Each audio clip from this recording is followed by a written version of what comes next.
Óttar Proppé, formaður Bjartrar framtíðar, segir grundvallar munur á þeirri stöðu sem nú sé uppi og þeirri sem var síðastliðið vor þegar hann gagnrýndi forsætisráðherra á Twitter-síðu sinni fyrir að halda upplýsingum aflandsfélag sem tengdist sér leyndu. Mikil áhersla sé lögð á betra verklag og skýrari umgjörð í stjórnarmynduninni sem nú eigi sér stað. Þann 3. apríl síðastliðið vor birti Óttar Proppé, formaður Bjartrar framtíðar, færslu á Twitter-síðu sinni þar sem hann segir að þáverandi forsætisráðherra landsins Sigmundur Davíð Gunnlaugsson sé tengdur aflandsfélagi og hafi haldið í leyndu. Orðspor Íslands sé undir og það sé óhugsandi að forsætisráðherra sé stætt. Þessi færsla hefur verið rifjuð upp á samskiptamiðlum síðustu daga og sett í samhengi við myndun nýrrar ríkisstjórnar og þá gagnrýni sem dunið hefur á Bjarna Benediktssyni fjármálaráðherra fyrir að hafa ekki birt skýrsluna aflandsfélögin fyrir kosningar.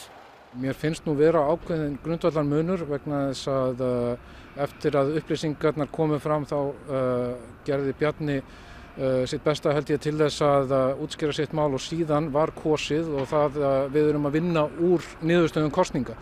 Mér finnst það vera ákveðin skylda okkar sem höfum verið kosin til þings að koma okkur saman að mynda starfhæfa ríkisstjórn og núna þegar við erum farin að banka í lengstu stjórnarkreppu í Íslandssögunni þá held ég að það sé ábyrgðarhluti að reyna að klára það verk.